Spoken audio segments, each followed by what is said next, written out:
Bueno, pues La buenas tardes. grabación la vas a mandar, ¿verdad, Luis? Igual, decía. Es, sí, sí está. Recuerden que la grabación se les comparte en el link del grupo y de todas formas si no se las envío de manera individual y queda en YouTube para que la puedan ver las veces necesarias.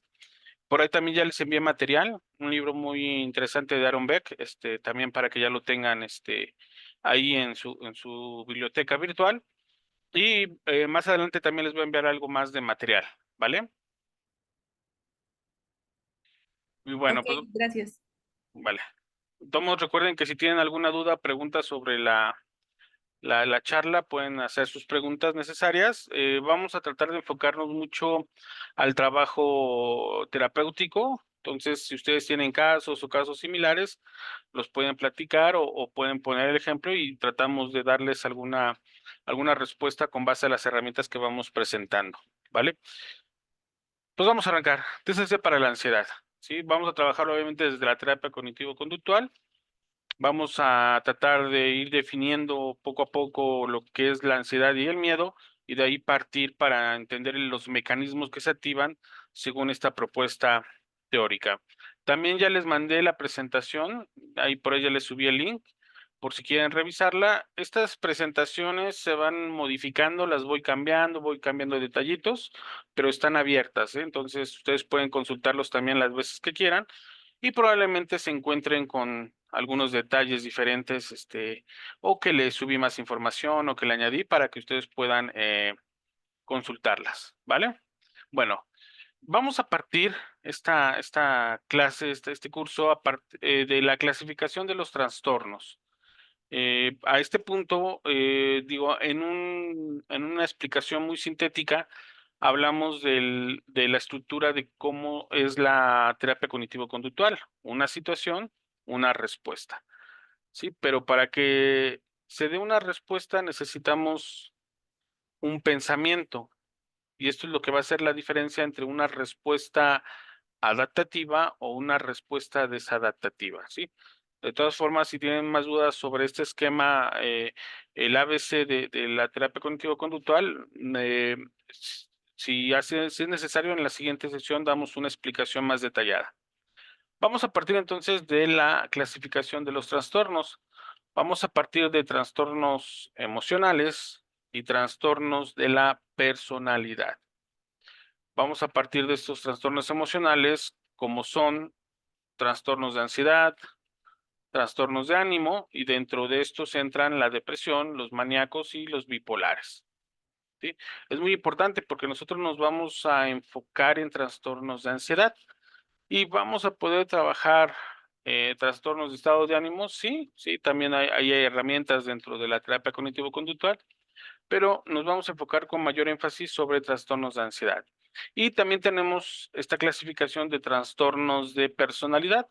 Tenemos 3 clústeres de personalidad que son 12 diferentes trastornos que dentro de ellos entran los psicóticos, los delirantes, los esquizofrénicos. Es importante ir marcando estas diferencias entre los trastornos emocionales y los trastornos de personalidad, ¿sí? ¿Por qué es importante? Porque dentro de los trastornos de personalidad ya estaríamos hablando de la necesidad del uso de fármacos. Sí, ya necesitaríamos la medicación, el apoyo de un psiquiatra para respaldarnos, porque va a ser necesario la medicación, ¿no? Ojo, recuerden que todas estas definiciones y conceptos los estoy extrayendo del DCM, entonces todas estas clasificaciones las van a poder encontrar ahí, ¿vale? Entonces, nosotros tenemos que dar claro, entonces, qué son los trastornos emocionales, cuáles son los trastornos de personalidad. Y bueno, cuando hablamos de una persona con brotes psicóticos, con delirios, con brotes esquizoides o esquizofrénicos, hablamos en este caso que requiere de una medicación, ¿sí? Entonces, tanto trastornos psicóticos, trastornos delirantes y esquizofrénicos. Y es ahí donde nosotros vamos a tener que marcar una línea de trabajo. Y esto va a ser muy importante, que solamente vamos a poder nosotros como psicólogas, como psicólogos, abordar los trastornos emocionales. ¿Podemos entrar como respaldo en los trastornos de personalidad? Sí, pero no vamos a poder trabajarlos de manera aislada o con una efectividad como lo podemos hacer con trastornos emocionales. Entonces, lo primero que nosotros debemos de tener claro es en a dónde podemos trabajar y en dónde no podemos trabajar, ¿sí? Entonces, podemos trabajar con los trastornos emocionales, específicamente los trastornos de ansiedad, y no podríamos trabajar o necesitaríamos un apoyo multidisciplinario dentro de los trastornos de personalidad. Y creo que en esta parte, siendo muy claros, ¿cuál sería la diferencia entre una persona con ansiedad y una persona con trastorno de personalidad? Pues el brote psicótico o el delirio, ¿sí? Una persona con psicosis se desconecta de la realidad externa, ¿sí? Y el ansioso sigue conectado con esa realidad externa, ¿sí? Así lo podríamos sintetizar. Cuando ya te hablamos de psicosis, cuando ya se desconecta la persona de su realidad, la realidad externa, y el ansioso sigue conectado a esa ansiedad, ¿vale? Bueno, a esta línea, precisamente entre los trastornos emocionales y los trastornos de personalidad, tenemos esta delgada línea roja, ¿sí? Esta línea imaginaria que nosotros vamos a marcar, mm, ahí vamos a ver los límites de intervención profesional sin ayuda de medicación, ya que la conducta todavía puede ser adaptativa. Sí, aquí lo remarco, sin ayuda de medicación. Nosotros vamos a trabajar con personas con trastornos de ansiedad, que es uno de los trastornos que más se presentan en la intervención, en la cuestión psicoterapéutica. Desde mi experiencia, podemos hablar un 30-40% de personas que llegan con nosotros tienen que ver con temas de ansiedad, ¿no? Independientemente de las causas, son trastornos de ansiedad, ¿no? El otro 60% normalmente llega por cuestiones de relaciones de pareja, que obviamente les provoca ansiedad, pero gran parte de nuestros consultantes, pues, son personas que tienen problemas de ansiedad, ¿no? Entonces, nuestra intención es ayudarlos sin medicación y, obviamente, buscar la forma de que sus conductas sean adaptativas. No pierdan de vista nunca este esquema de situación-respuesta y en medio el pensamiento, que es lo que va a marcar la diferencia entre una conducta adaptativa y una conducta desadaptativa. Y este es el principio de la TCC. Nosotros vamos a procurar nuestro trabajo va a consistir en dirigir a la persona a conductas adaptativas socialmente hablando, y obviamente evitar las desadaptativas. Los trastornos psicóticos, delirantes y esquizofrénicos no tienen cura, o al menos no una sanación completa, ¿sí? ¿Qué es lo que hace la medicación? La medicación va a bajar los síntomas, va a reducir los síntomas, pero no va a curar, no va a sanar, ¿sí? Entonces, una persona con un trastorno psicótico, con la medicación, van a bajar sus síntomas, y recuerden, el síntoma no es la enfermedad. Nosotros nos vamos a abocar a trabajar los síntomas, que es la ansiedad, pero vamos a buscar las causas que están generando esa ansiedad. Esta es nuestra ecuación, ¿sí? La ansiedad sería un síntoma y nosotros vamos a buscar el origen, las causas, las fuentes que están provocando esa ansiedad. En el caso de una persona con psicosis, con esquizofrenia, hasta ahorita, hasta donde se conoce, no tienen una cura como tal, ¿eh? El psicoanálisis puede tener esta presunción de que puede sanar o curar a personas con tintes psicóticos, delirantes o esquizofrénicos. Tenemos esa reserva, ahí lo dejaríamos con esos límites, pero bueno, hay otras pseudoterapias que, bueno, ahí ya tendríamos nuestros límites con respecto a aseverar o asegurar, o al menos desde la parte médica, no podríamos nosotros afirmar que sí se pueden curar o sanar este tipo de trastornos de personalidad, ¿vale? Entonces, recapitulando, pues entonces nosotros vamos a hablar de trastornos emocionales, trastornos de personalidad. Nosotros nos quedamos con los trastornos emocionales, principalmente dos grandes grupos, trastornos de ansiedad y trastornos de estado de ánimo, ¿no? Nos vamos a enfocar en esta ocasión en trastornos de ansiedad y bueno, ya abriremos otro curso para hablar sobre los trastornos de estado de ánimo, como en casos específicos hablaríamos de la depresión. Y no nos vamos a involucrar en este curso sobre trastornos de personalidad con psicosis, delirantes o esquizofrénicos.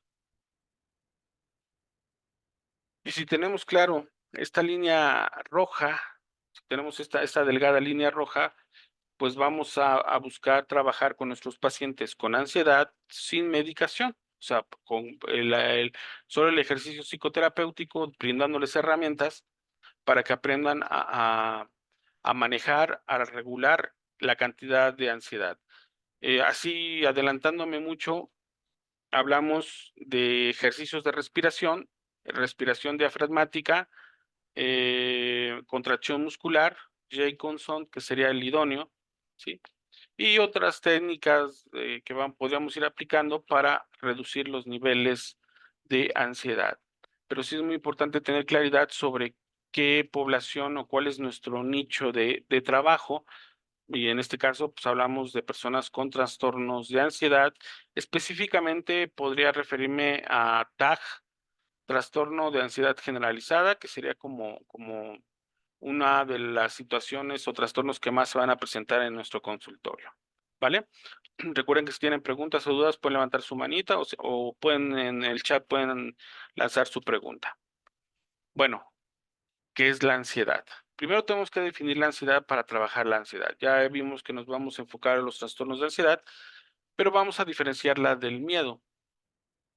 El miedo, vamos a partir de una definición como un estado neurofísico automático. Y viene un elemento importante, primitivo de alarma. ¿Sí? ¿Qué quiere decir? Que el miedo se va a presentar en los seres humanos cuando hay una situación apremiante, ¿no? De alarma, de peligro. Esto es muy importante porque aunque va a estar eh, cimentada la ansiedad bajo el mismo principio de peligro, las causas son diferentes, ¿no?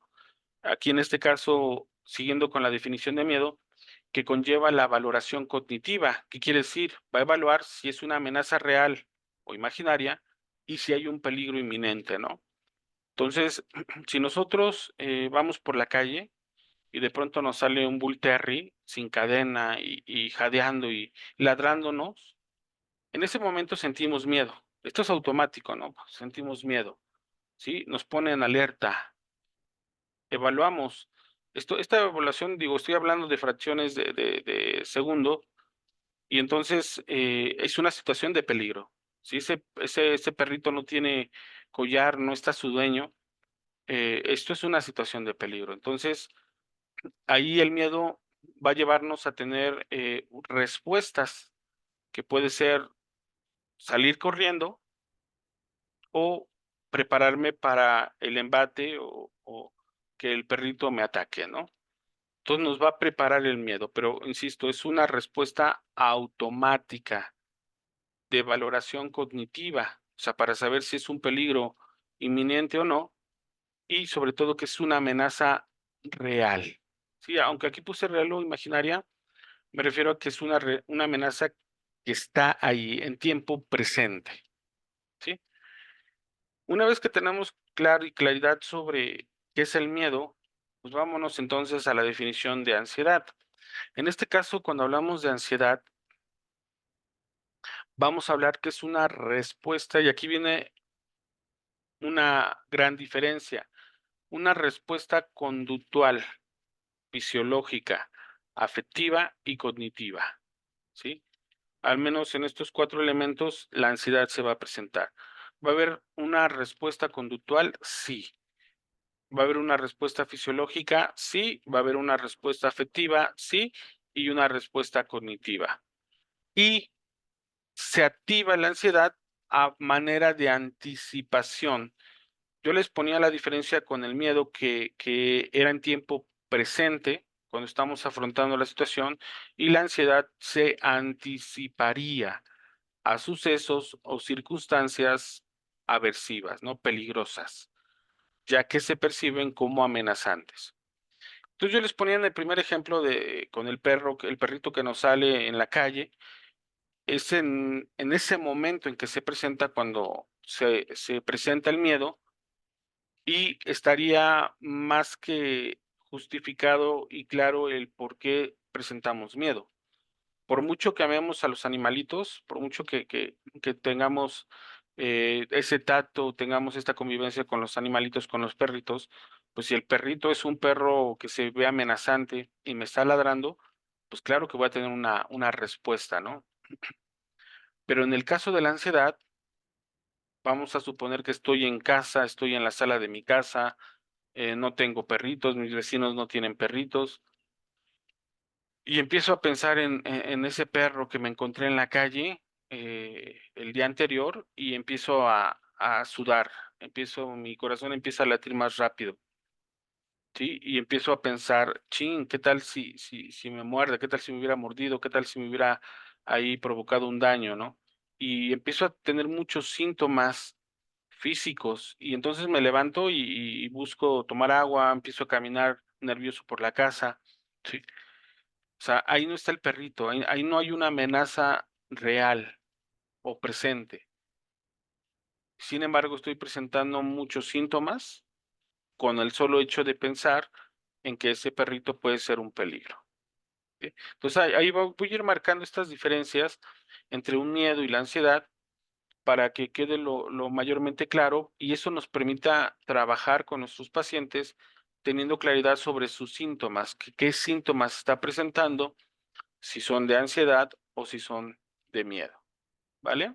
Bueno, y bueno, aquí me parece muy importante, por ahí les pongo esta imagen y les marco, la ansiedad está asociada con la emoción miedo. Por eso es que podemos llegar a confundir el miedo con la ansiedad, ¿sí? Porque la ansiedad está sustentada en esta emoción del miedo, pero no es miedo en sí misma, sino corresponde a respuestas más elaboradas y más complejas, ¿sí? Es muchísimo más complejo la ansiedad, todos los mecanismos que se activan, a diferencia del miedo, ¿vale? Entonces no olviden esta asociación de la emoción con el miedo, ¿no? La ansiedad con la emoción, el miedo. Sigamos con esta diferenciación, esta definición. Y como yo les marcaba, el miedo es una respuesta neurofisiológica, automática, primitiva, de alarma y de valoración cognitiva. ¿Qué quiere decir? Si es una amenaza o un peligro inminente, ¿no? No es lo mismo que yo vea al perrito ahí en la calle sin correa y sin dueño, a que yo lo vea que lo trae una persona con una cadena fuerte, ¿no? Gruesa, ¿no?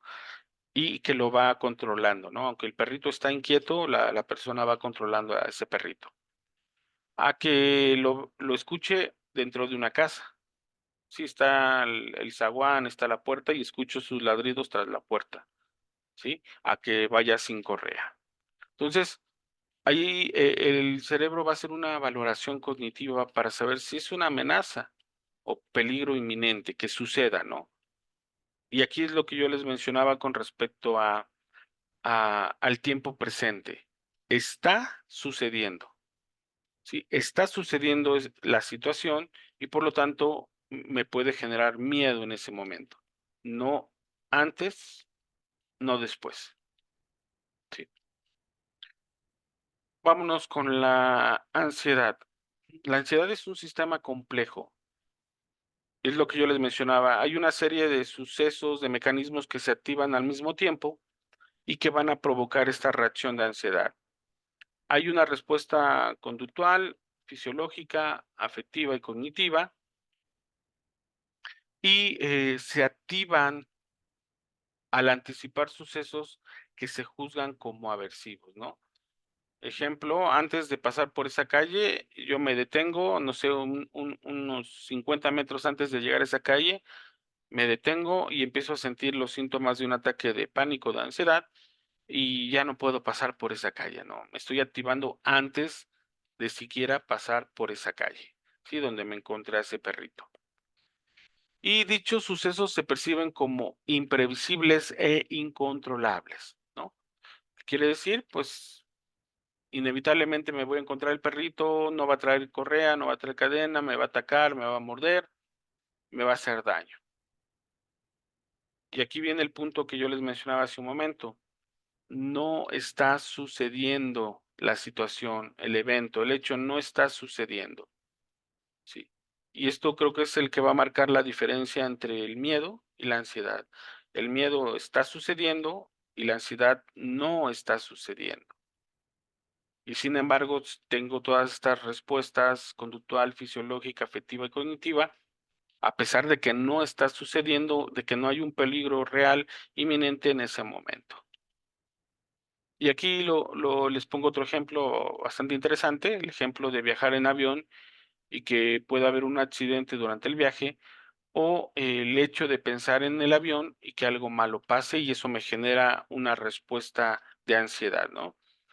Entonces, nosotros vamos a viajar y entonces nos vamos al aeropuerto, nos subimos al avión y de pronto ya despegamos, ¿no? Ahí va el avión, acaba de despegar, de pronto escuchamos la voz angustiada de la azafata y sueltan la mascarilla que traen ahí los aviones y obviamente entramos en pánico, en miedo, mucho miedo, ¿no?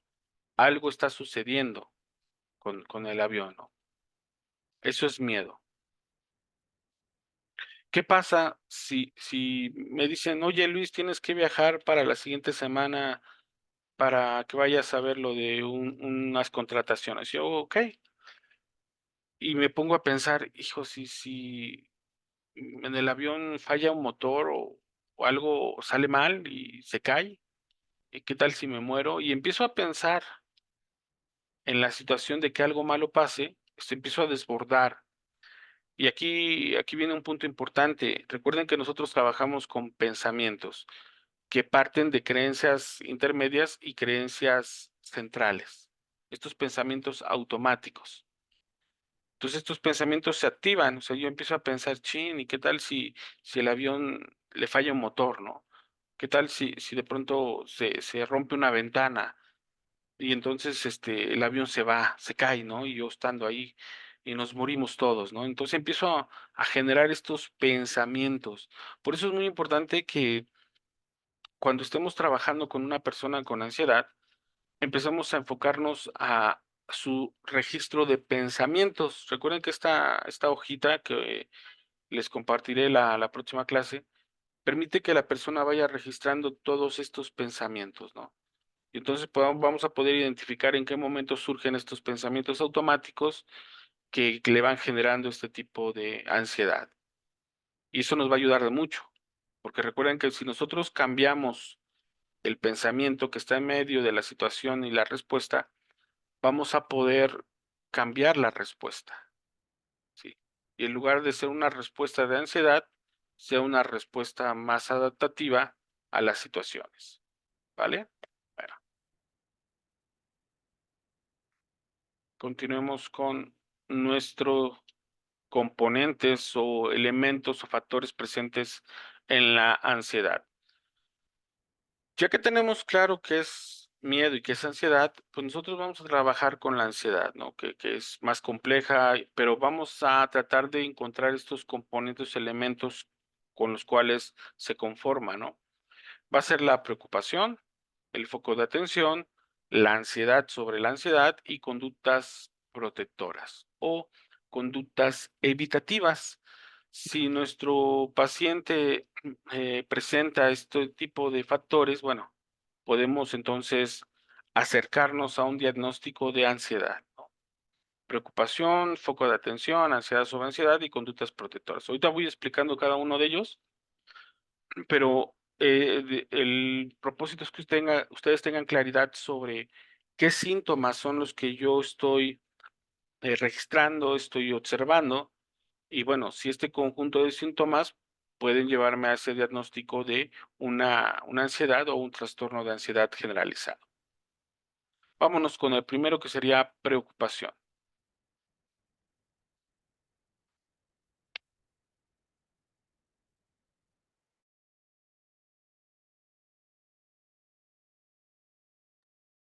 Este factor nos va a marcar, y bueno, aquí lo remarcamos. La preocupación no es una emoción o un sentimiento, ¿eh? La preocupación no es una emoción o un sentimiento. La preocupación es un proceso cognitivo. Y esto es muy importante porque la gente dice, me siento preocupado, ¿sí? ¿Es un pensamiento que? Proceso cognitivo.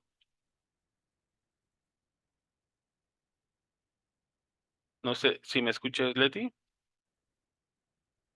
Sí, ya. Ya, ok. Sí, la preocupación es un proceso cognitivo, que quiere decir que es un aprendizaje, no es una emoción ni un sentimiento, sino es me siento preocupado, me siento con mucha preocupación, no es como decir tengo miedo a tengo preocupación. No sé si me sigan en este aspecto para que ustedes puedan diferenciarlo porque no es una emoción. Si me siento triste, ok, es una emoción.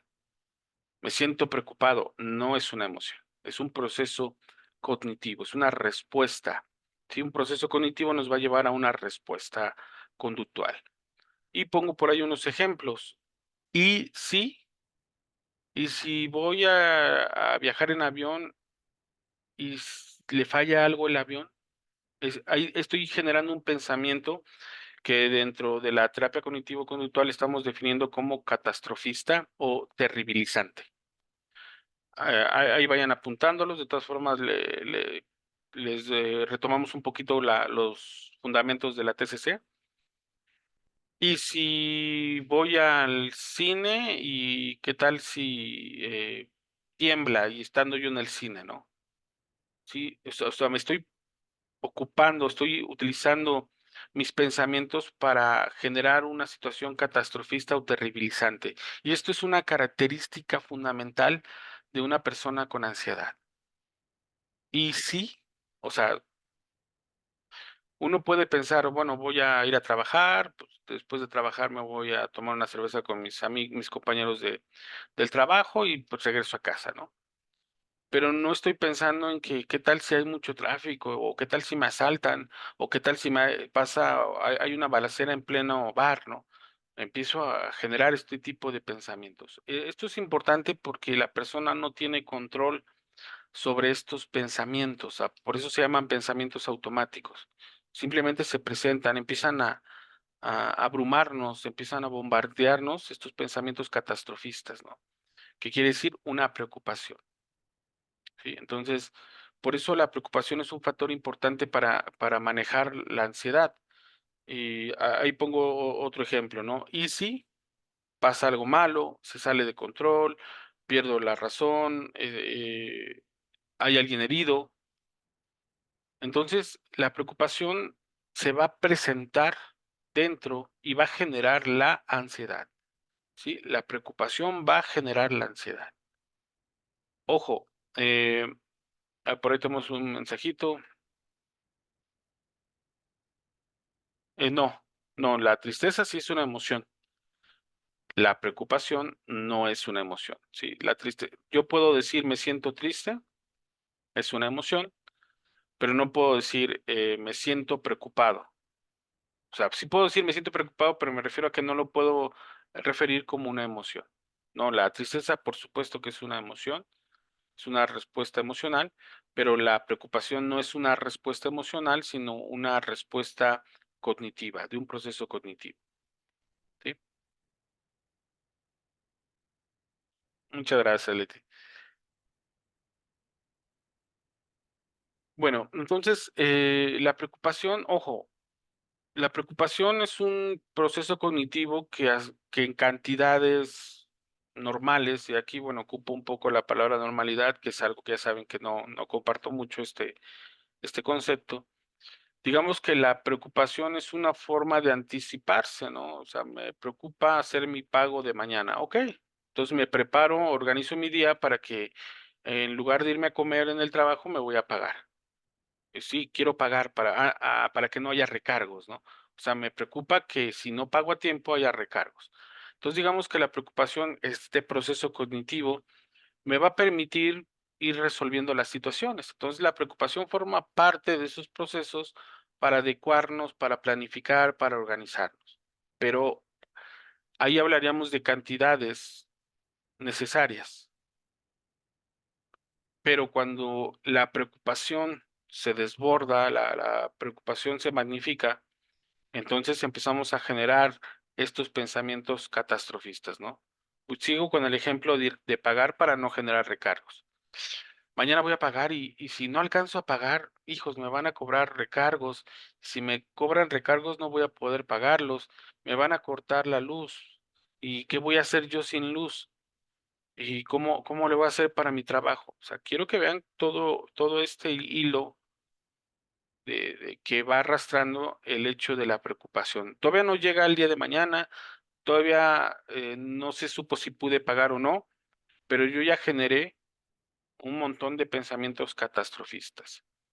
Vuelvo a regresar al ejemplo. Tengo que pagar mi luz mañana porque si no me la cortan, si no la pago mañana. Ok, a la hora de la comida me salgo, voy al banco y pago, punto. Ok, la preocupación me lleva a organizar mi tiempo. La diferencia entre las cantidades, hablamos de que me empiezo a pensar en la preocupación y digo, chin, ¿y si no alcanzo a pagar?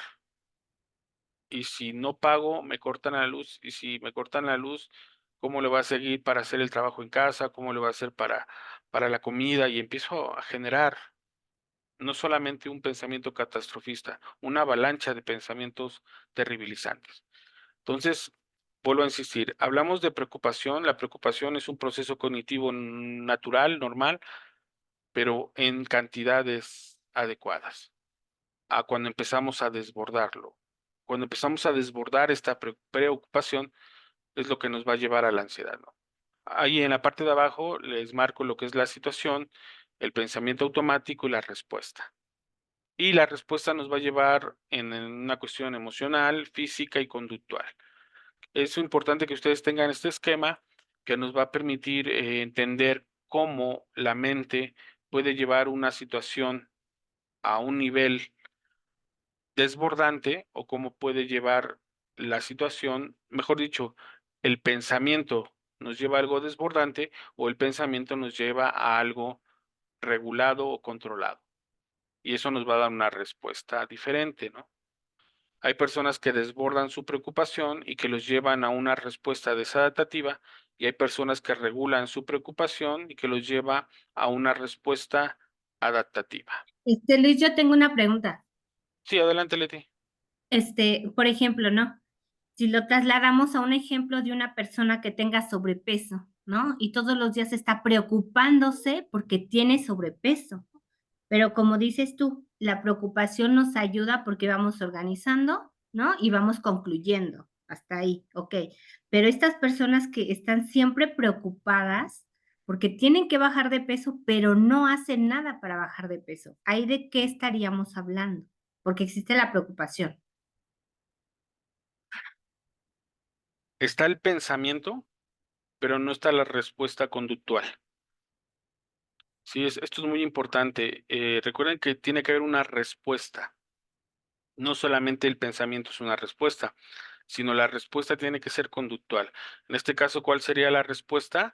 Ir con el nutriólogo. No sé cómo Pero, por puede. ejemplo, la respuesta también puede ser que comen demasiado, ¿no? A pesar de que tienen que bajar de peso, están preocupadas por bajar de peso, pero lo que hacen como respuesta ante esa preocupación es al contrario, es comer de más, por ejemplo. Ok.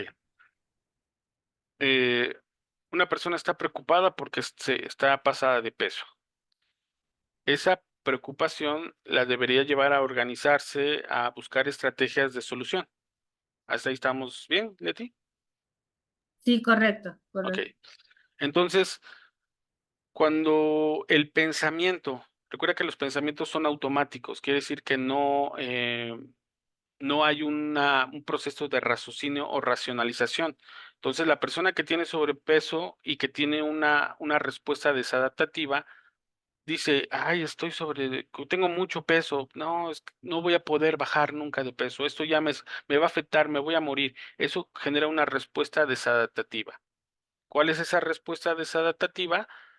Pues no voy al nutriólogo, no dejo o no controlo mis alimentos, no hago ejercicio. Esa es una respuesta desadaptativa, que es producto de sus pensamientos. Entonces, lo que nosotros vamos a trabajar con esta persona serían sus pensamientos. ¿Por qué cree que no va a poder bajar de peso?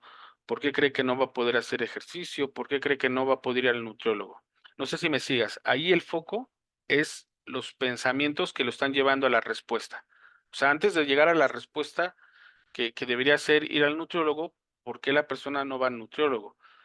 Nos vamos al pensamiento, que sería lo que va a marcar la diferencia entre que vaya al nutriólogo o no vaya al nutriólogo, entre que haga ejercicio o no haga ejercicio. No sé si me sigas, Leti. Sí, perfecto. O sea, aquí lo que vamos a ver es que tenga una respuesta adaptativa y no una respuesta desadaptativa, ¿no? Exactamente, a partir de sus pensamientos. Eh, Sí, Esa es la raíz, porque el pensamiento tiene una raíz que son sus creencias, ¿no? Sus creencias centrales. Por ejemplo, ¿por qué come una persona mucho? ¿Por ansiedad? ¿Porque se siente reconfortada? ¿Porque le da tranquilidad? ¿Porque le da una recompensa? O sea, esas son sus creencias, ¿no? Vamos a suponer que de pequeño, cuando tenía 4, 5, 6 años, su mamá, una manera de compensarlo era llegar y darle dulces o golosinas, ¿no? Entonces, cuando no estaba la mamá o se ausentaba por mucho tiempo, llegaba con muchas golosinas y entonces era una forma compensatoria, ¿no? Entonces el niño tuvo esta tendencia a comer cuando se sentía solo. Ah, ok. Entonces eso está reproduciéndolo ahora de manera automática. Se siente solo, come. Se siente abandonado, come. Se siente que nadie lo quiere, come. Ah, ok. Pero esa es su creencia, su pensamiento. Y nosotros como terapeutas cognitivos conductuales nos vamos a enfocar a su pensamiento. A ver, vamos a enfocar tu pensamiento. ¿Para qué? Para llevarte a una conducta adaptativa. ¿Cuál es la conducta adaptativa? Que vayas al nutriólogo. No que dejes de comer, no, sino que vayas a un nutriólogo. No que dejes de comer, sino que hagas ejercicio. No que dejes de comer, sino que pongas atención y cuidado en el manejo de tu peso. Entonces, ahí está la clave de nuestro trabajo, los pensamientos que parten de sus creencias centrales, de sus esquemas, que obviamente marca patrones de aprendizaje, ¿no? Que vamos reproduciendo estos patrones. Y esto es para todo, ¿eh? Así como para comer, parejas, trabajo, autoestima, autovaloración, todo esto y el eje son los pensamientos. Por eso les quiero remarcar mucho la parte de los pensamientos, porque estos pensamientos son automáticos. La persona simplemente se aparece el pensamiento, ¿no? Pum, se aparece. Ahí está el pensamiento. No puedo dejar de comer, no, no puedo. Así soy, no, no podré hacerlo, no puedo ir al nutriólogo, no creo poder. La pregunta es, ¿por qué crees que no puedes, no? Fíjense, ahí lanzaríamos esta pregunta. ¿Por qué crees que no puedes ir al nutriólogo? ¿Por qué crees que no puedes hacer ejercicio? Es que ya lo he intentado, es que desde niño nunca pude hacerlo. Ah, ok, vamos a trabajar estos pensamientos para que entonces tu respuesta conductual sea adaptativa, se espera que sea de mayor beneficio para ti. No sé si me sigas, Leti. sí, todo bien. Ah, vale. Sí, Ya. tú- gracias a ti, Leti. Y entonces, por eso ahí les marcaba que la preocupación no es una emoción o un sentimiento, sino un proceso cognitivo, algo que aprendimos a partir de nuestras creencias. Entonces, el eje de nuestro trabajo van a ser las creencias. Si ayudamos a cambiarle las creencias al paciente, él va a tener otra respuesta, ¿no? Va a poder tener esa respuesta adaptativa, ¿no? Por ejemplo, cuando una situación, terminamos con una pareja, ¿cuál es la respuesta que se espera adaptativa? Que uno lo procese maduramente, acepte la terminación de esa relación y continúe con su vida. ¿Cuál sería una respuesta desadaptativa? que se ponga a beber cada fin de semana, que ande buscando a esta persona por todos lados, que ande ahí stalkeando sus redes sociales. Ah, okey. Entonces, ahí tenemos una conducta adaptativa que es: okey, sí lloro, sí estoy triste, pero sigo con mi trabajo, sigo con mi vida, a dejar todo y solamente me dedico a tomar. ¿De qué depende esas 2 respuestas? Pues de las creencias del sujeto, ¿no? Y eso es lo que hace, la diferencia entre cómo respondemos a lo que nos pasa, ¿no? A una persona que termina una relación, sí la vemos triste, la vemos llorando, pero no deja de ir a hacer ejercicio, no deja de ir a su escuela, no deja de ir al trabajo, no deja de ir a reuniones familiares, y aunque va triste y se le ven sus ojos llorosos, no deja de sus actividades. Eso lo consideramos como una respuesta adaptativa.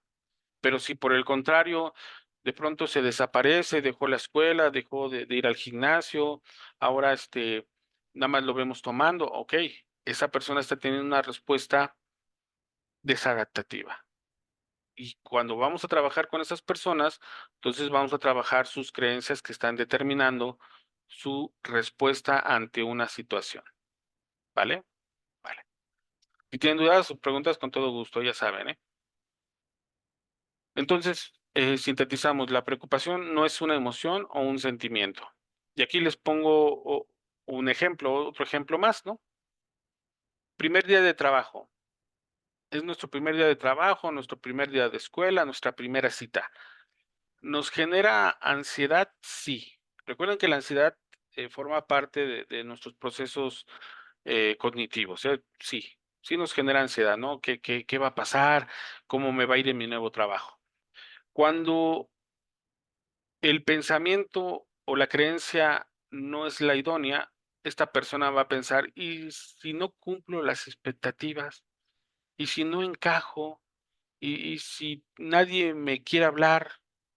O sea, ya está preocupándose, ¿no? Por cómo le va a ir en el trabajo, ¿no?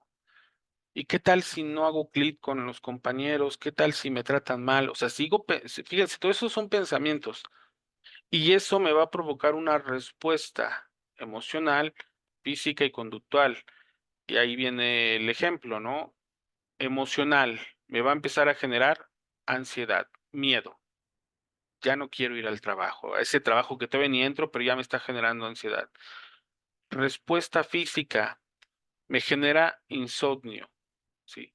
No puedo dormir, no dormí esa noche, no he dormido las últimas 3 noches porque entro el lunes y como me quedé desde el jueves, no he dormido nada desde el jueves y me siento ansioso. O sea, y respuesta conductual, onicofagia. Estoy todo el día mordiéndome las uñas, ¿no? Estoy comiendo las uñas, estoy pensando en que si voy a encajar, si voy a cumplir las expectativas del trabajo y por las noches no puedo dormir, ¿no?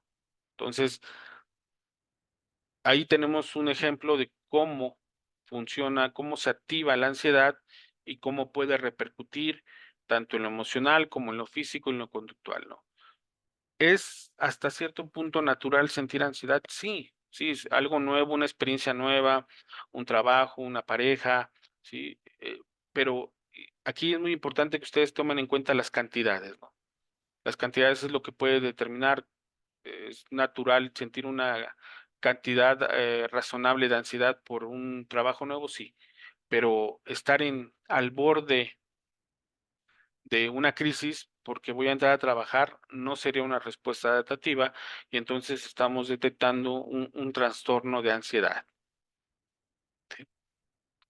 La ansiedad es producto de la preocupación, una preocupación desmedida, desbordada, distorsionada, y es ahí donde nosotros tenemos que trabajar, ¿no? Como el ejemplo que nos ponía Leti, pues precisamente una persona que, ¿cuál es la situación? Tengo como mucho, ¿no? ¿Cuál es la respuesta? Me siento mal, mi autoestima es baja, ¿no? Esa es mi respuesta desadaptativa, ¿no? La situación, tengo sobrepeso y la respuesta es, tengo baja autoestima, ¿no? No me valoro, no me quiero porque tengo sobrepeso, ¿sí? la creencia es, bueno, ¿por qué no puedo regular mi peso? ¿Por qué no puedo ir al nutriólogo? ¿Por qué no puedo hacer ejercicio? ¿Por qué no puedo hacer algo por cambiar esa conducta? O sea, me siento mal, pero no estoy haciendo nada por cambiarlo. Entonces tenemos que enfocarnos a las creencias centrales o esquemas, ¿vale? Esto es un poquito más complejo, ahorita lo vamos a ver con otros esquemas, pero vámonos con el siguiente factor dentro de la ansiedad, que tiene que ver con el foco de atención. Una vez que está la preocupación desbordada, viene focalizarnos, poner nuestra atención, una hipervigilancia sobre la situación, ¿no? Aquí dice la atención centrada en lo que la persona percibe como una amenaza. ¿Qué quiere decir? Aquí pongo un ejemplo, ¿no? Almorzar con los suegros, ¿no? Es la primera vez que yo voy con mis suegros y entonces es una reunión familiar y yo llego y desde que entro siento que todas las miradas están sobre mí, ¿sí? Y entonces voy y me siento y tomo un cubierto y tengo la sensación de que todos están mirando cómo tomo el cubierto, cómo estoy comiendo, entonces siento todo ese estrés, toda esa presión, toda esa ansiedad a cada bocado que doy, ¿sí? Y de pronto veo al fondo que alguien cuchichea y yo digo, están hablando de mí, ¿no? Y de pronto volteo de este lado y veo a sus primos riendo y yo digo, se están burlando de mí. Entonces empiezo en una cuestión de hipervigilancia. Me empiezo a focalizar tanto en la situación que me empieza a generar ansiedad. Y olvido situaciones neutrales, situaciones favorables que estén sucediendo en ese momento, ¿no? A lo mejor en ese momento se acerca mi suegra y me dice, ay, qué bonito traje, qué bonito saco. Y yo digo, ¿por qué me pregunta eso? ¿Está mal mi ropa? A lo mejor me está criticando. No logro ver ese cumplido y por el contrario veo que a lo mejor se está burlando de mi ropa, ¿no? Entonces, cuando nos focalizamos tanto, ponemos tanta atención de repente sobre una situación o un objeto, porque hablamos de objetos ansiógenos, empieza a desbordarse nuestra ansiedad y podemos ser propensos en ese momento a tener un ataque de pánico, de ansiedad, ¿no? En ese momento empiezo a sentir que mi corazón se acelera, que me sudan las manos, empiezo a sentir vértigo y me tengo que salir de ahí, ¿no? Y empiezo a jalar el aire con dificultad y siento esa ansiedad sobre mí, ¿no? Entonces ya tenemos la preocupación y el foco de atención, que serían los factores que van generando la ansiedad, ¿vale? No sé si tengan alguna duda o pregunta hasta aquí. No, fíjate que se me vino ahorita a la mente cuando atiendo pacientes con tema de adicción, ¿no? Esta parte de las madres, cómo entonces desde la TCC que estás explicando, se muestran muy hipervigilantes ante los hijos, ¿no? Y se pierde esta parte de algunas situaciones neutrales o favorables que pueda tener su hijo, ¿no? Como esta parte de poder disfrutar una comida con él, de poder platicar algo agradable de sus hijos. Todo eso se pierde por tener este foco de atención tan presente en la adicción. No sé, algo así se me vino como a la mente. Porque muchas madres pasan por esto, ¿no? Es esta preocupación que hablabas, Luis. Y de Fíjate, ahí la ansiedad. ujú, sí, sí.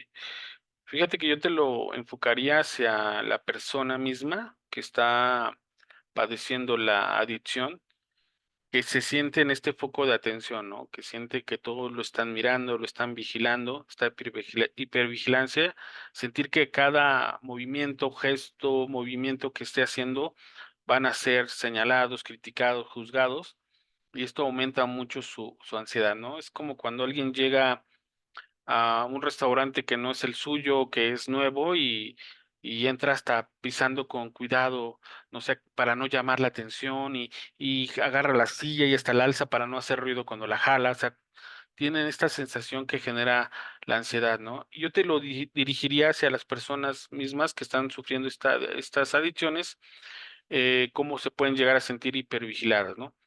Y que obviamente tiene que ver con el tratamiento y con esta atención que obviamente son el centro de atención en ese momento, pero sería bueno ayudarles a bajar la ansiedad a partir de esta idea de que no, a ver, cálmate, sí, estamos mirando, estamos poniendo atención, pero es para tu beneficio, ¿no? Es para ayudarte, para poder darte las herramientas y no en un sentido de juzgarte, señalarte o malintencionado, ¿no? Entonces, yo te lo invitaría a que lo enfocaras a las personas, ¿no? Que obviamente están pasando por esa fase y que puede generar muchísima ansiedad en ellos, ¿no? O sea, una ansiedad desbordada, ¿no?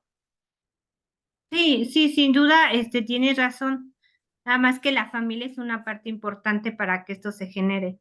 Entonces, muchas madres, lo que yo te decía era, es como cuando se dice, cuando está el elefante en la sala, el elefante es el adicto y todos los que están a su alrededor justo son muy hipervigilantes en cuestión de que ya no consumas, te va a hacer daño, te vas a morir. Entonces, esa parte fue en la que yo lo quería enfocar. Digo, está muy bien la que tú me dices, complementa bastante, pero muchas veces esa ansiedad que tienen las madres de hijos adictos, ¿no? No les permite tener un contacto más directo con los hijos y poder tener una relación, como tú dices, una respuesta adaptativa.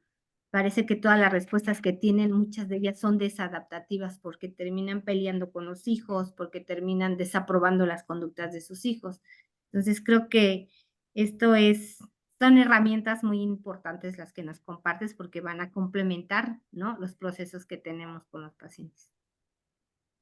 Sí, muy acertado, Leti, porque la familia de una persona con este tipo de tendencias, sí, obviamente están en altos niveles de ansiedad, por supuesto, sí. Sí, principalmente el cuidador o cuidadora, en este caso, pues te refieres a las madres, sí están en niveles muy altos, ¿no? De ansiedad y que se necesita trabajar con ellos, ¿no? Rápidamente les platico el caso de un paciente que tiene una situación de una afección cardíaca, pero al momento en que le detectan esta afección cardíaca, empieza a caer en una crisis y entonces le afecta a toda la familia porque esta persona se cerró y no quiere hablar, no quiere hablar, empieza a entrar de pronto en brotes psicóticos, en situaciones difíciles y la familia está con los nervios de punta, ¿no? Es una situación complicada y el trabajo es no solamente con el paciente, sino con toda la familia, ¿no? Bueno, vámonos entonces después del foco de atención. Vámonos con esta parte es muy interesante de la ansiedad sobre la ansiedad. Recuerda que estos son factores que acrecentan la ansiedad, ¿sí? Ya vimos la preocupación, ya vimos el foco, el foco de atención y tenemos la ansiedad sobre la ansiedad, ¿no? La persona piensa que la ansiedad en sí misma es una amenaza y que no va a ser capaz de afrontarla y que debe reducir al máximo la sensación de la ansiedad, ¿no? Lo más rápido, si no, esto le va a generar un aspecto negativo. ¿Qué quiere decir? Que la persona va a sentir ansiedad cada vez que empieza a sentir ansiedad. Suena, suena un poco redundante, pero le va a generar ansiedad tener ansiedad. Y esto ya se considera un trastorno de ansiedad generalizado. Hoy te las voy a explicar con un esquema, pero también platicamos que la ansiedad en una proporción razonable es necesaria, ¿no? Es adaptativa. Como yo les decía, la preocupación nos lleva a organizarnos, a planear, a organizar, ¿no? Por ejemplo, una entrevista de trabajo, un próximo matrimonio, a lo mejor hablar frente a una población, un auditorio. Entonces, la ansiedad nos va a llevar a una respuesta, una estrategia para poder eh, prevenirnos ante la situación que vamos a afrontar. Pero cuando ya me empiezo a preocupar, ya no, por ejemplo, me causa ansiedad ir a una tienda departamental. Entonces salgo y me empieza a generar ansiedad. Ok, ok, ya llego a la tienda departamental. Y de pronto me doy cuenta que ya no me genera tanto ansiedad, ir a la tienda departamental, como que me genera ansiedad empezar a sentir los síntomas de ansiedad. Y esto amplifica los síntomas, todos los síntomas los amplifica y abruma a la persona, ¿no? Ya no solamente es la taquicardia, ya no solamente es la sudoración en las manos, la confusión mental, puede haber dolores de estómago, puede haber muchas respuestas físicas. Y la situación es que no es ya tanto como ir al centro comercial, sino como el hecho de empezar a sentir los síntomas de la ansiedad. A esto le llamamos ansiedad sobre ansiedad. O sea que a una persona le genera ansiedad el hecho de empezar a sentir los síntomas de ansiedad, lo que amplifica, magnifica y obviamente afecta a la persona a un grado en que ya no son las cosas las que nos causan ansiedad, sino la ansiedad misma nos está generando ansiedad, ¿vale? De todos modos, vamos a ir platicando y vamos a ir retomando algunos de estos puntos, pero quiero dejarles claro aquí este esquema del detonador de la ansiedad, con base a lo que platicamos ahorita de la ansiedad sobre la ansiedad, ¿no? El detonador. La persona empieza a sentir los síntomas de la ansiedad. Ya hablamos de cuáles son esos síntomas emocionales, el miedo, conductuales, fisiológicos, como puede ser la taquicardia, ¿sí? Y conductuales, ¿no? Empiezo a morderme las uñas, empiezo a tronarme los dedos, empiezo a apretar mi cuerpo, empiezo a tener una respuesta conductual, ¿no? Empiezo a sentir esos síntomas, ¿sí? Y esos síntomas van a empezar a amplificarse a partir de las creencias que yo tenga sobre la ansiedad. Ejemplo, que la ansiedad es peligrosa, que me puede dar un paro cardíaco, una trombosis, me voy a desmayar, me voy a morir. Ojo, la mayoría de los pacientes con ansiedad creen que algo malo va a pasar, que físicamente que algo malo les va a pasar. Y cuando empiezan a sentir estos síntomas que les mencioné, eh, esta ansiedad empieza a desbordarse. ¿Por qué? Porque ahorita me va a dar un paro cardíaco. Sí, como mi corazón late tan rápido, ahorita me va a dar un paro cardíaco, ¿no? Y esto les genera más ansiedad, ¿no? Eh, otra creencia que amplifica esta ansiedad es, no está bien que me vean ansioso, no está bien que me vean que estoy en un ataque de pánico, ¿sí? Y eso me genera más ansiedad. Y otra creencia es, tengo que controlar la ansiedad, porque si no me van a ver como incapaz para manejar mi propia mente, mis propias ideas. ¿Qué van a decir de mí si me ven en una crisis, no? Entonces, el detonador de la ansiedad sobre la ansiedad es los síntomas. Si empieza el miedo. Recuerden que hablamos de la emoción del miedo. Viene el miedo, viene la respuesta fisiológica. Mi corazón late más rápido. Me cuesta trabajo respirar. Me cuesta trabajo respirar. Y me empiezo a morder las uñas o empiezo a temblar. Y vienen las creencias. Me voy a morir, me va a dar un paro cardíaco. Y esto va generando ansiedad sobre ansiedad. Y aquí viene algo muy importante. La persona se enfoca tanto en sí misma y en sus síntomas y en sus pensamientos. O sea, se enfoca en lo que está pensando, me voy a morir, algo malo va a pasar. Se enfoca, mi corazón va a reventar, está latiendo muy rápido, ¿sí? Mis músculos se están tensando, siento mucha rigidez en mis músculos. ¿Ok? Se enfoca tanto en sus síntomas que volvemos a caer nuevamente a los síntomas de ansiedad. Y esto se vuelve un círculo, ¿sí? Esto es la ansiedad sobre la ansiedad. Empezamos a sentir sudor en las manos, rigidez en el cuerpo, dificultad para respirar y empiezo a pensar, hijos, me va a dar un paro cardíaco, algo malo va a pasar.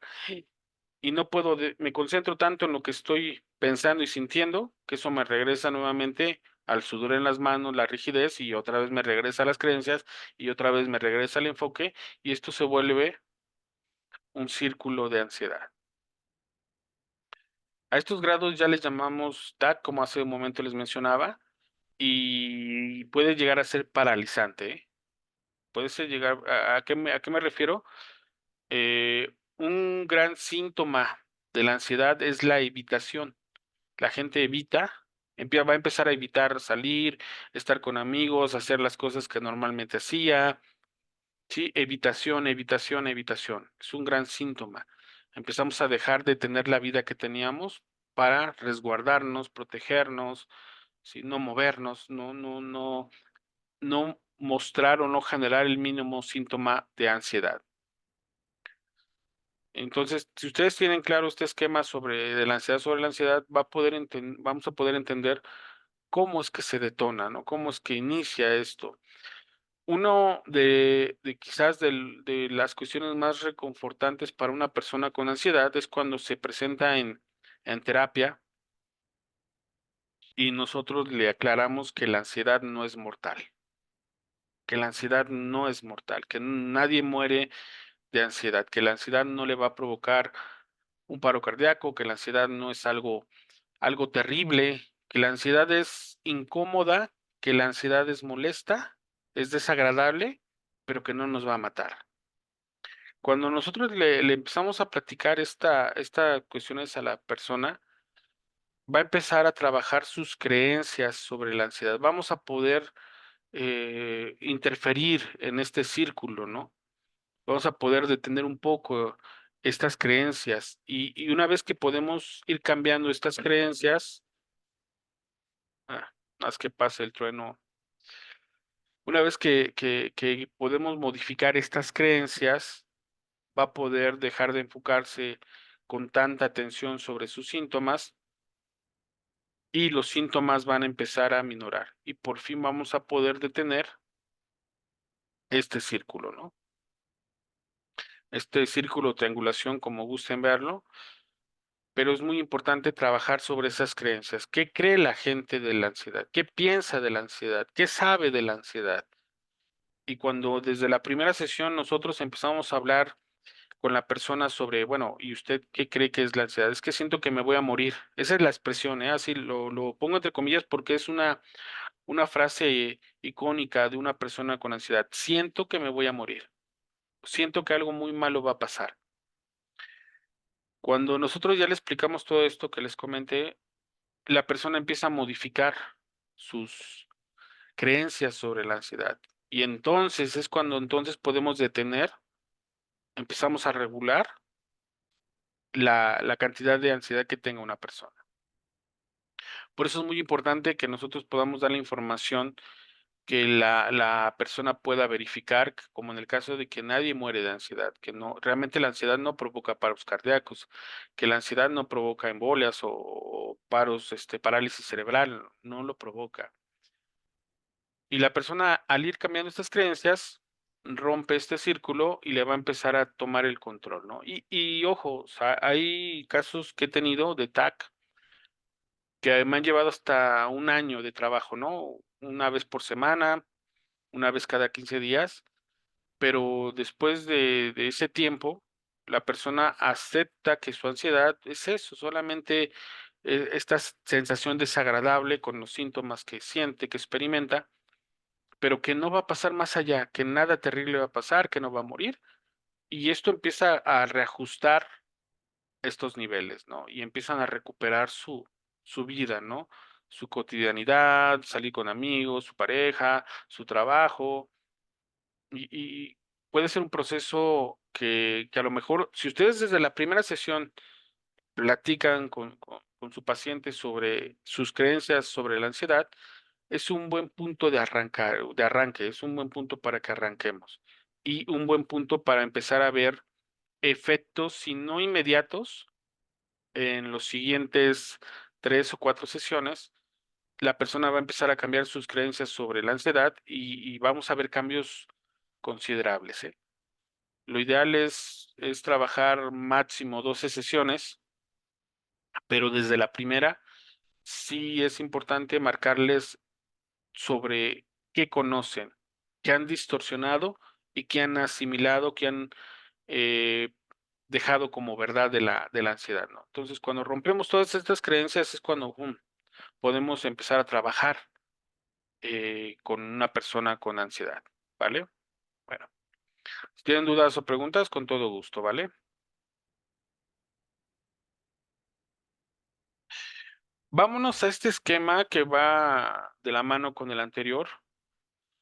Eh, Voy a tratar de ir precisando algunos aspectos cuando hablo de este esquema de recursos y riesgos. Hablamos de recursos que tiene el paciente y los riesgos o digamos las zonas de oportunidad que tendría nuestro paciente.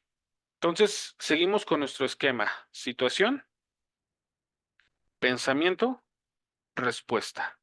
¿Sí? Situación, respuesta o situación, pensamiento, respuesta. Ahora, Este esquema, este esquema sucede simultáneamente, sucede paralelamente. ¿A qué me refiero? Aquí pongo evaluación primaria y evaluación secundaria, pero en esencia esto sucede al mismo tiempo, ¿eh? Nada más lo separamos o lo categorizamos de esta manera para poder explicarlo, pero no es que suceda uno y después el otro, no. Esto sucede simultáneamente, ¿no? Pero solamente por meros cuestiones académicas lo separamos, ¿no? Entonces, está la situación y viene una evaluación primaria. Esta evaluación primaria va a tratar de definir si es favorable, neutral o desfavorable, ¿sí? Me regreso. Situación, evaluación primaria, ¿es favorable, neutral o desfavorable? Y cuando hablamos de desfavorable, hablamos de pérdida o daño, ¿sí? Y si es una cuestión desfavorable, vamos a tener una respuesta conductual de lucha o de escape, ¿sí? Pongo un ejemplo, si ustedes van por la calle y de pronto ven mucha gente en la calle que está platicando, que va conversando, esa es una situación favorable, neutral o desfavorable, pues sería una situación neutral, no nos afecta, no nos beneficia, pero no nos perjudica, entonces, que hable la gente, ¿no? Vemos que corre mucho aire y caen las hojas de los árboles, es neutral, pues bueno, ¿no? Porque me agrada cómo caen las hojitas y lo veo como algo agradable, algo favorable, lo disfruto, ¿no? Pero si en lugar de hojas y gente sale este perrito que yo les decía, sale este perrito, este Bull Terrier sin cadena y sin dueño, y jadeando y ladrándome, esa evaluación primaria me dice, es desfavorable, puede haber pérdida o daño. Nuestras opciones, luchar o escapar. Sí, eso sería una evaluación primaria. Evaluación secundaria. La evaluación secundaria nos buscaremos respuesta a este cuestionamiento. ¿Qué puedo hacer? Autoeficacia. ¿Sí? ¿Qué herramientas cuento? ¿Cuáles son mis recursos para afrontar una situación desfavorable? ¿Sí? Insisto, esto sucede simultáneamente, ¿no? La primaria y la secundaria suceden al mismo tiempo.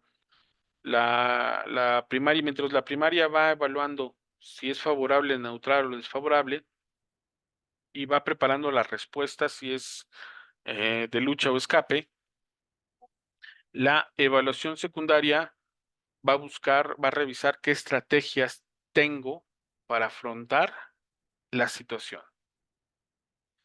En este caso, me puedo buscar como respuesta, bueno, ¿qué puedo hacer si veo el perrito? Puedo guardar la calma, ¿sí? Voy a tratar de estar tranquilo, no hacer movimientos bruscos, irme alejando poco a poco del perrito, o ir buscando un lugar alto para poder subirme. O sea, empiezo a buscar qué recursos, pero ojo, no me refiero a los recursos externos, sino a nuestros recursos, como cuál que el control, ¿no? El control del miedo, el manejo del miedo, el pensar en solucionar o buscar una estrategia para afrontar el perrito. Y entonces yo recuerdo que si no hago movimientos bruscos, ahí yo vi en un programa, en un documental, que si no hago movimientos bruscos y me alejo de manera frontal, o sea, que no le dé la espalda al perrito, el perrito no me va a atacar, ¿no? Entonces empiezo a caminar despacio hacia atrás y veo que el perrito no se mueve, yo sigo caminando hacia atrás, sigo caminando hacia atrás y cuando veo una distancia considerable, pues, salgo corriendo, ¿no? Pero ya apliqué la estrategia, ¿cuál? No hacer movimientos bruscos que pudiesen alterar más a ese perrito, ¿no? ¿Hasta aquí alguna duda con este esquema de recursos? No, ¿No? no. Ok. Eh, ¿Por qué le digo que es muy importante tener esta evaluación? Porque esto es automático, esto se da, pero ojo, la evaluación secundaria va a depender en demasía de nuestras creencias, ¿sí? Va a depender en demasía de nuestras creencias. Y aquí puede haber la cuestión de que esas estrategias de respuesta no sean las más adecuadas, no sean las más favorables y puedan repercutir en una respuesta desadaptativa o que dañina. ¿Sí? No sé, sigamos con el ejemplo del perrito. Mucha gente lo que hace es agacharse simulando que va a agarrar una piedra, ¿no? ¿Por qué? Porque es una estrategia que todo el mundo ve, ¿no? Piedras imaginarias, ¿no? Te agachas y agarras tu piedra imaginaria y como que se la vas a aventar y el perrito se va corriendo, ¿no? O al momento en que yo me agache, el perrito me va a ver más pequeño y entonces me pueda atacar, ¿sí? Entonces, ante toda situación, tenemos que hacer estas dos evaluaciones, revisar estas dos evaluaciones, tanto la primaria como la secundaria, y muy importante, ¿qué herramientas le vamos a dar, le vamos a proporcionar a nuestro paciente para afrontar las situaciones que sean desfavorables? Sí, esto va a ser muy importante porque es ahí donde va a ser nuestra gran carga de trabajo porque la mayoría de la gente llega sin esta autoeficacia, sin estas herramientas para hacer el afrontamiento y que obviamente va a repercutir en esa respuesta, ¿no? Va a repercutir, ¿no? Voy a tomar un ejemplo, las relaciones de pareja, ¿no?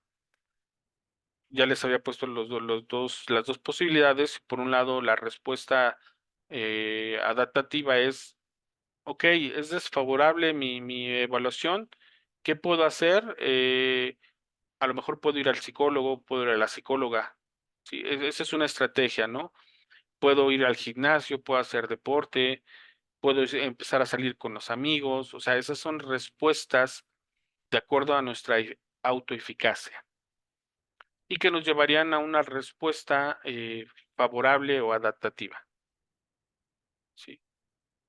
Hay personas que no tienen estos recursos emocionales, y en lugar de continuar con su vida, en lugar de salir con amigos, buscar esta ayuda profesional, se encierran, ¿sí? No tienen recursos.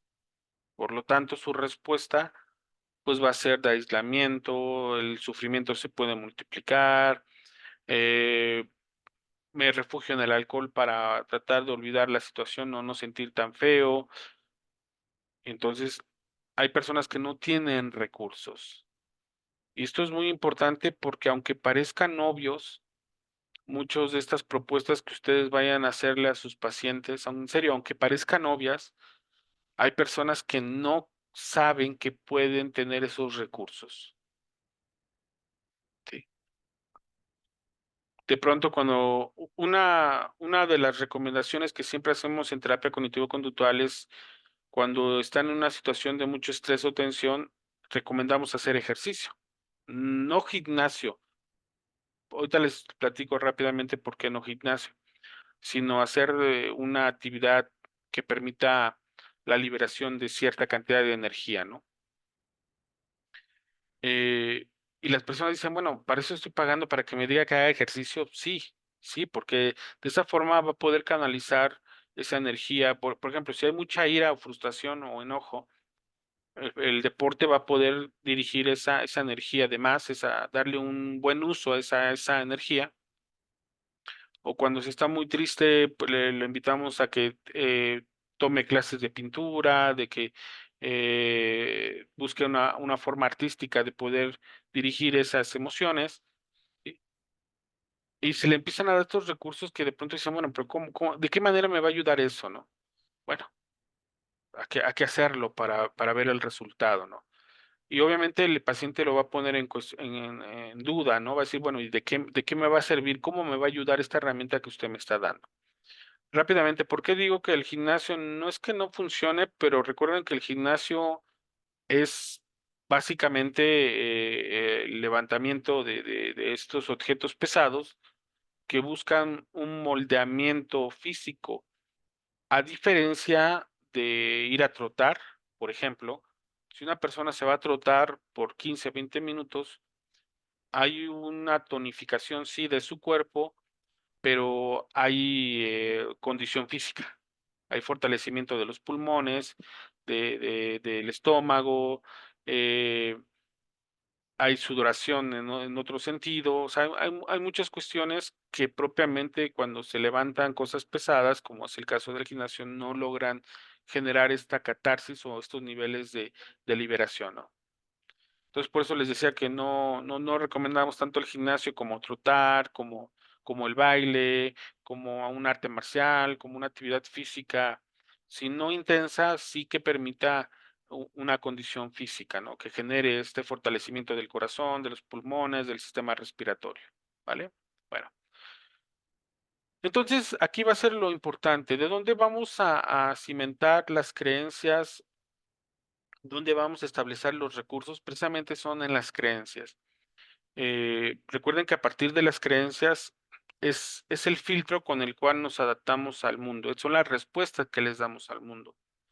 Entonces, entre más herramientas le podamos proporcionar a nuestro paciente, mayores van a ser sus posibilidades de autoeficacia, ¿sí? De cómo va a afrontar una determinada situación, que puede ser una terminación de relación, un proceso de separación de un trabajo, el duelo de una pérdida física o simbólica, de un ser querido, sí.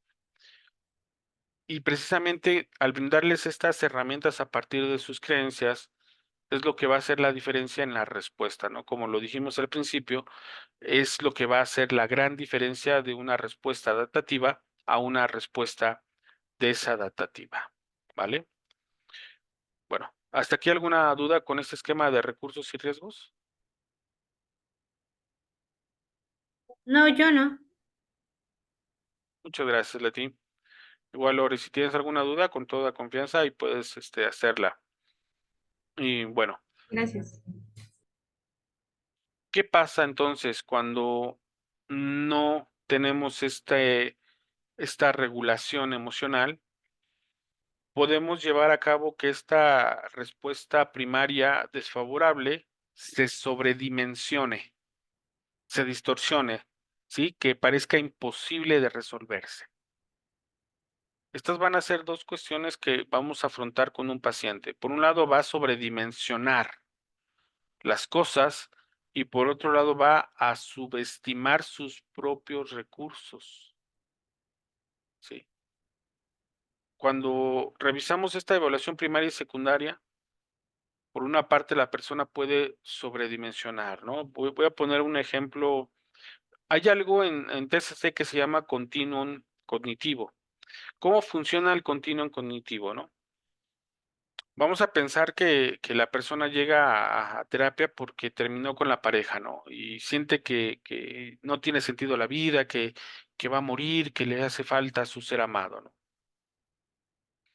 Nosotros le planteamos que si esta experiencia es lo más fuerte que cree que ha pasado o que va a pasar.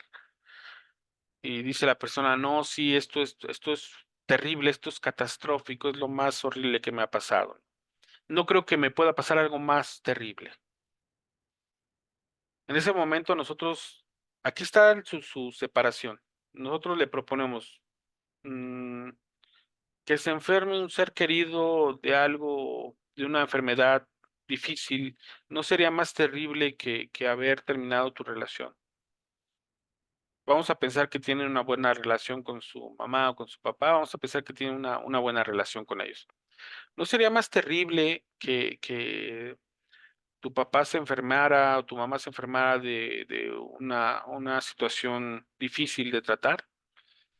Al momento en que empezamos a descolocar a la persona sobre la gravedad de su situación, ojo, no minimizando, o sea, no es que estemos minimizando las situaciones de las personas, sino que le estamos invitando a que pueda dimensionar o darle el peso idóneo o el peso adecuado a cada situación que vive la persona, ¿no? De pronto, si nos corren del trabajo o renunciamos, puede parecer algo brutal, algo muy terrible. Cuando terminamos una relación, cuando nos peleamos con un amigo, puede parecer algo muy terrible, porque la persona está sobredimensionando la situación.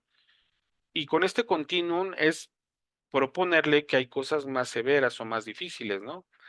Voy a traer un caso en específico de una paciente, una joven de veintitantos años, termina su relación porque por ahí la pareja estaba mensajeándose con una sobrina de ella y una situación así. Está en shock, está, es- no puede dejar de pensar que es muy terrible la situación. Esta chica, yo ya había trabajado con ella anteriormente un duelo, el duelo de su papá, ¿sí? Que había trascendido unos años antes. Ella llega desbordada, ¿no? Porque está sobredimensionando la terminación con su pareja. Empezamos a hablar de su pareja, empezamos a hablar de su pareja, pues llevaban relativamente poco tiempo, realmente llevaban 6 meses. El problema es que al mes de estar saliendo decidieron vivir juntos, o sea, hubo apresuramiento para irse a vivir juntos sin conocerse completamente. Y entonces yo le planteo, oye, ¿y este rompimiento ha sido de las experiencias de vida más difíciles para ti? En ese momento en que yo le planteo esta pregunta, ella me dice no. Algo que hasta la fecha todavía sigo trabajando, ese es el fallecimiento de mi papá. En el momento en que yo le descolocamos esta situación de su rompimiento por una situación donde sufrió en una cantidad enorme, la situación del rompimiento pasa a un segundo plano. Por lo tanto, los niveles de ansiedad, frustración y enojo que le estaban generando se reducen. Así automáticamente, en serio, esas automáticas de que ella dice, no, no, yo ya viví una experiencia difícil, muy dura, que fue la pérdida de mi papá. Ah, ok.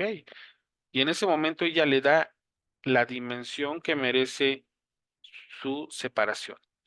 Insisto, no es que estemos minimizando, pero tampoco se trata de sobredimensionar las cosas, ¿no? Darles más peso de lo que tienen o de lo que ameritan. Y en ese momento ella que empieza a hablar del papá, de cómo vivió su proceso de duelo, la situación con su ahora ya expareja empieza a darle un tono más relajado. Fue casi automático. A mí me sorprendió y me llamó mucho la atención esa respuesta. Y obviamente porque yo sabía cómo habíamos trabajado ese duelo, ¿no? Por ejemplo, ¿no? Y ella empieza a recordar todas las herramientas que trabajamos en el duelo y empieza a recordar cómo fuimos trabajando ese proceso y entonces empieza a recordar todas esas herramientas. ¿Sí? Ella había subestimado sus herramientas y sobredimensionado la amenaza. Después de los 50 minutos de sesión, había cambiado por completo su rictus, había cambiado por completo su lenguaje corporal. Ya no había esa gravedad de la pérdida de la relación al momento en que colocamos la situación de la trascendencia del padre en primer lugar, ¿no? Y esta situación pasa a un segundo plano. Ya no tiene todo ese peso, todo ese dramatismo que le había hecho creer que tenía. Y al final incluso hasta empezó a bromear sobre esa relación, ¿no? Entonces cambiamos de un desborde, lágrimas, ansiedad, tristeza que presentaba en ese momento a un rostro más relajado, tranquilo, afable, incluso un discurso más relajado, ¿no? Por eso es importante que ustedes puedan manejar este continuum cognitivo que vamos a ver más adelante, pero creo que ya la idea es, ya la tienen clara al momento en que vamos a darle dimensión a esta cuestión desfavorable y a no subestimar los recursos que tienen, ¿no? De cómo afrontar situaciones que aparentemente parecen muy difíciles de trabajar. Luis, por ejemplo, cuando una persona está, termina una relación de pareja, ¿no? Y empieza a consumir, la vida se le viene abajo según la persona, este, ya no trabaja, ya no estudia, se la vive en su casa, no sale. ¿Y cómo le dimensionas a una persona así el escenario para que, como dices tú, para mover a esa persona? Obviamente aquí hay un esquema longitudinal que es la historia de vida del sujeto, más aparte toda la cuestión de archivos de la familia y de todo esto, ¿no? Si nosotros sabemos que él tiene un vínculo especial con algún miembro de la familia, vamos a pensar que no es la mamá, vamos a pensar que quiere muchísimo a su hermana, ¿no? O sea, ama a su hermana, su adoración a su hermana. Es un ejemplo, ¿eh? Y entonces nosotros le proponemos ¿qué pasaría si él siente que fue muy grave el haber terminado su relación con esta persona que lo ha llevado a esta situación? ¿No considera que hay algo más grave que podría pasarle? Y le proponemos, oye, ¿y no crees que sería más grave que a tu hermana le diera alguna enfermedad terminal, sufriera algún accidente? En ese momento descolocamos a la persona, porque va a decir, no, pues sí, no, yo quiero mucho a mi hermana, no me gustaría que le pasara nada. Pero nosotros le proponemos la pregunta a manera de que él busque contrastar y dimensionar. Sí, esto ha sido muy duro, que aparentemente lo ha llevado a este tipo de situación de adicción, pero el hecho de que piense que puede haber situaciones más difíciles y más duras, empieza a darle dimensión a lo que está viviendo en ese momento, ¿no? Le decimos, bueno, ¿no crees que sería más duro que tu hermana estuviera enferma, que tuviera una enfermedad terminal, que sufriera un accidente en este momento, que te avisaron, oye, tu hermana está en el hospital? En ese momento descolocamos a la persona, ¿no? Y va a empezar a enfocarse en ese sentido a cómo podría afrontar una situación de ese tamaño, ¿no? Porque ahí cambia el tamaño, ¿no? Esto que lo ve así, no, si a mi hermana le pasa algo, yo siento que me muero. Bueno, entonces vemos que hay diferentes tamaños de situación que nos lleva a reacciones o respuestas diferentes. Digo, para esto sí, obviamente necesitamos conocer ya, tener algunas sesiones, tener su esquema longitudinal, su historia familiar, todo esta que se maneja mucho en el sistema, en la cuestión familiar sistémica, conocer los vínculos, la relación, la forma en que llevan este tipo de relación y encontrar un elemento que esta persona considere muchísimo más importante el vínculo afectivo que lo que tuvo en ese momento, ¿no? Y bueno, yo lo abordaría desde ese aspecto para descolocarlo, ¿no? Al momento en que ponemos una situación que a sus ojos podría ser más severa y difícil. No sé si respondo a tu pregunta, Leti. Sí, completamente. Vale, Gracias. a ti, Leti. Bueno, pues vamos a ir cerrando nuestra primera clase de hoy. Recuerden que las diapositivas ya se las mandé, ahí pueden ver la presentación. Igual, si surgen más dudas en la siguiente semana, ahí las podemos llevar a cabo, podemos estarlas contestando. Y nos estaríamos viendo los viernes a las 6:30, empezamos casi puntual. Ahí les estaré enviando material adicional pertinente para la siguiente clase. Les agradezco mucho el que hayan estado el día de hoy. Permítame cerrar la grabación.